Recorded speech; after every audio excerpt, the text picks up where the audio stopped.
नमस्ते विद्यार्थियों, इतिहास के जिज्ञासुओं। राजकीय महाविद्यालय सुमेरपुर के YouTube चैनल पर इतिहास की सहायक आचार्य मैं सीमा चारण आप सभी का स्वागत करती हूँ। आज फाइनल ईयर यानी तृतीय वर्ष की कक्षा में पहले प्रश्न पत्र में ब्रिटिश राज में यानी ईस्ट इंडिया कंपनी और बाद में जो महारानी का राज रहा हमारे यहाँ, उस दौरान शिक्षा के विकास, इस टॉपिक को हम आज शुरू मात्र कर रहे हैं क्योंकि ये लंबा चौड़ा टॉपिक है, तो इस पर चर्चा करने में हमें कुछ समय लगेगा। 1765 से ही ईस्ट इंडिया कंपनी भारत में राज्य करने लग गई थी, लेकिन वहाँ जो है, जैसे इंग्लैंड में परिपाटी चली आ रही थी कि एजुकेशन जो है वो निजी या प्राइवेट इंस्टीट्यूट ही दिया करते थे, वो ही उसने रहने दिया। हालांकि समय समय पर कंपनी के कोर्ट ऑफ डायरेक्टर्स थे, अधिकारी थे, वो कह रहे थे कि हमको भी जो है पूर्वी विद्या के प्रसार के लिए कुछ प्रयास करने चाहिए। 1781 में वॉरेन हेस्टिंग्स, जो कि तब बंगाल के गवर्नर जनरल थे, उन्होंने कलकत्ता मदरसा स्थापित किया जिसमें फ़ारसी और अरबी का अध्ययन किया जाता था। 1791 में बनारस में जो ब्रिटिश रेजिडेंट थे जोनाथन डंकन, उन्होंने एक संस्कृत कॉलेज खोला। उद्देश्य था हिंदुओं के धर्म, साहित्य और कानून का अध्ययन और प्रसार करना। इन विद्याओं के, प्राच्य विद्याओं के प्रसार के लिए जो इंस्टीट्यूट स्थापित किए गए, जो प्रयास किए गए, वो ज़्यादा सफल नहीं हो सके। ज़्यादातर क्या होता था, बच्चे तो होते थे कम, स्टूडेंट्स कम, टीचर्स ज़्यादा होते थे।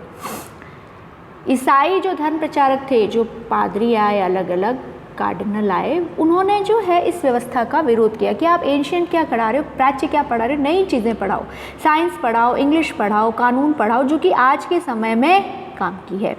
उनको ऐसा लगा कि हम वेस्टर्न एजुकेशन उनको देंगे, वहाँ का साहित्य पढ़ेंगे, इंग्लिश पढ़ेंगे, तो यहाँ के लोग जो है आखिरकार ईसाई धर्म को अपना लेंगे, क्योंकि उनको लगता था कि हमारा धर्म, हमारा साहित्य एशिया के लोगों के धर्म साहित्य ज्ञान से बहुत अधिक बड़ा और विस्तृत है।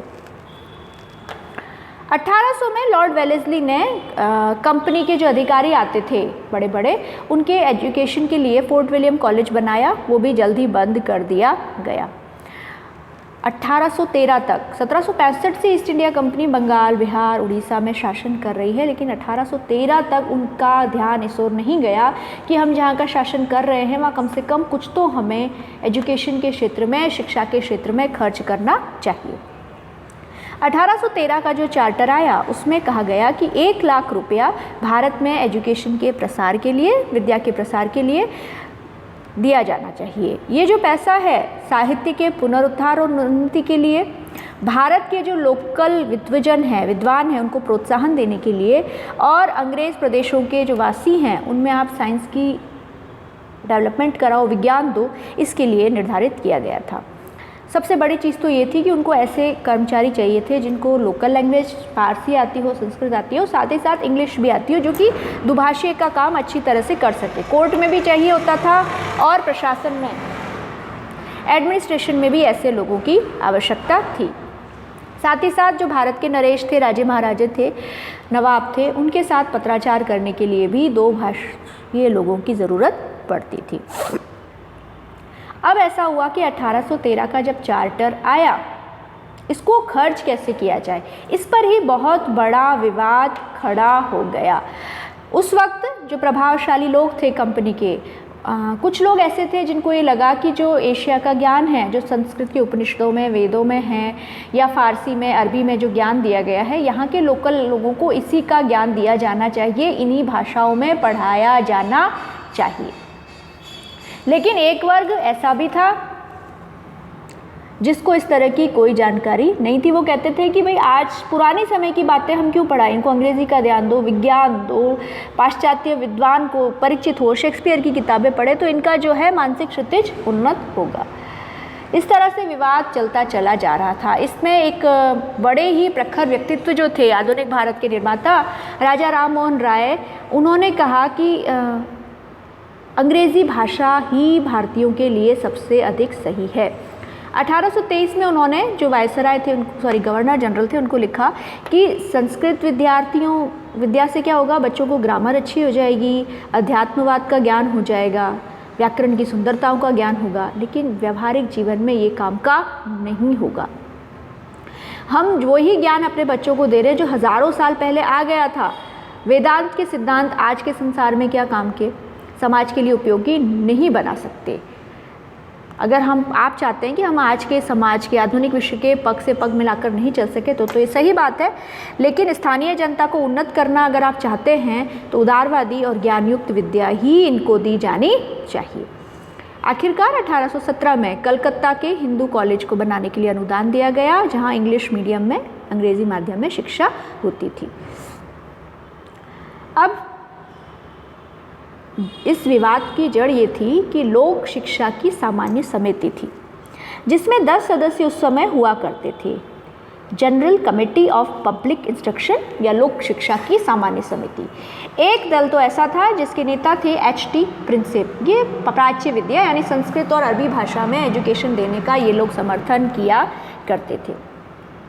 दूसरी ओर आंग्ल दल था जो कि अंग्रेज़ी को शिक्षा के माध्यम के रूप में समर्थन देता रहा। अब चक्कर ये पड़ा 10 में से 5 लोग इस साइड के, 5 लोग इस तरह से, तो हर कोई भी प्रस्ताव आता उस पर विवाद हो जाता और आखिरकार ये गतिरोध हो जाता था, कुछ भी काम नहीं हो पाया। अंत में दोनों दलों ने कहा, गवर्नर जनरल उस वक्त लॉर्ड विलियम बेंटिक थे, उनके सामने ये विवाद रखा कि ये तो हमारा हर काम अटक रहा है, इस विवाद का आप जो भी निस्तारण करेंगे, जो भी आपका फैसला होगा वो हमें स्वीकार होगा।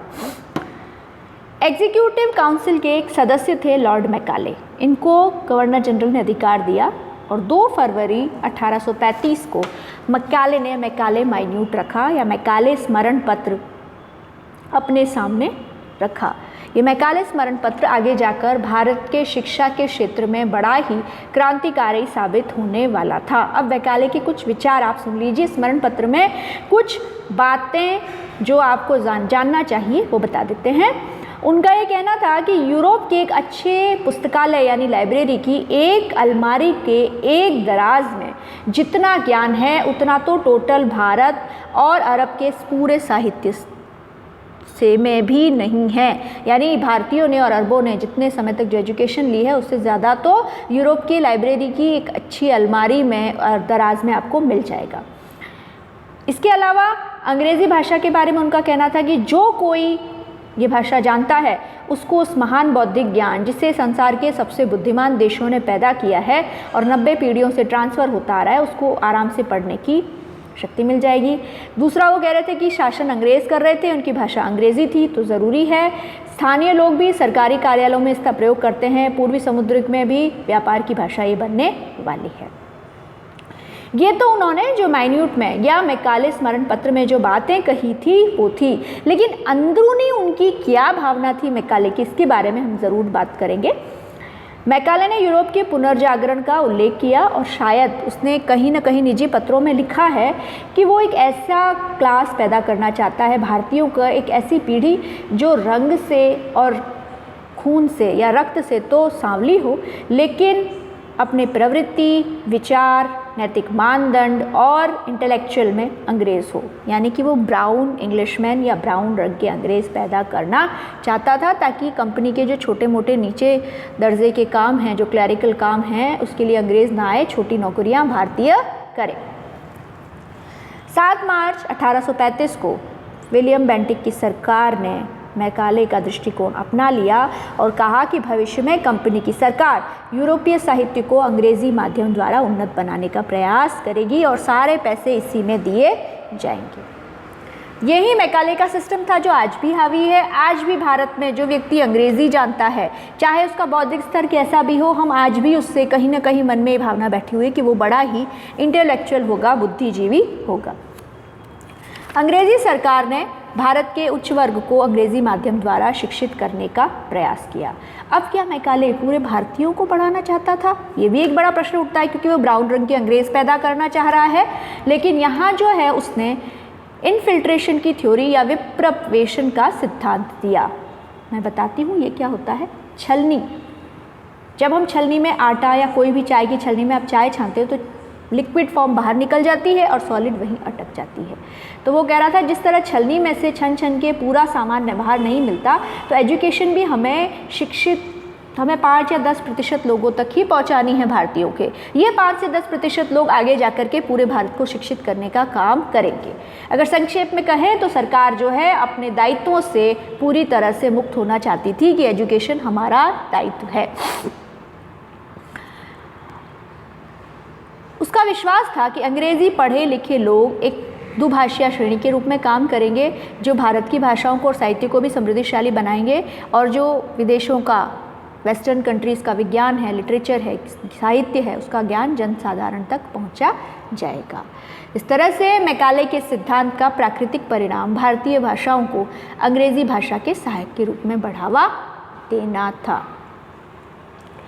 देशी भाषाओं के विकास के लिए कोई भी सरकार की तरफ से कोशिशें नहीं की गई। उत्तर पश्चिमी प्रांत में एक लेफ्टिनेंट गवर्नर थे जेम्स टॉमसन, उन्होंने गांवों में पढ़ाने के लिए एक विस्तृत योजना बनाई कि छोटे छोटे अंग्रेज़ी जो है स्कूल तो है, छोटे स्तर पर लोकल लैंग्वेज में पढ़ाया जाए, कॉलेजों में जो है अंग्रेज़ी पढ़ाया जाए। और गाँव में उसने कहा था कि कृषि विज्ञान और भी जो स्थानीय विषय हैं उनमें पढ़ाया जाए, इसका प्रबंधन किया जाए। इसके अलावा उसने एक शिक्षा विभाग का भी गठन किया जाए। वैसे टॉमसन की जो इसकी इच्छा थी कि भाई भूमि कर के लिए और लोक निर्माण PWD जो विभाग था उसके लिए अच्छे शिक्षित व्यक्ति हमें आसानी से उपलब्ध हो जाए। तो बच्चों, ये था आंग्ल प्राच्य विवाद, मैकाले का माइन्यूट और उत्प्रेवेशन या इनफिल्ट्रेशन का सिद्धांत। ये तीनों ही आपके, मैकाले का सिद्धांत तो बड़ा प्रश्न आता है, और विप्रवेशन का सिद्धांत और आंग्ल प्राच्य विवाद क्या था, ये आपके मिडिल वाले या क्वेश्चन बन जाते हैं। तो इनको आप अच्छी तरह से मेमोराइज़ कर दीजिए। अगला जब भी लेक्चर होगा तो हम आगे शिक्षा के क्षेत्र में चार्ल्स वुड्स का डिस्पैच, हंटर शिक्षा आयोग, इनके बारे में हम चर्चा करेंगे। धन्यवाद। जय हिंद, जय भारत।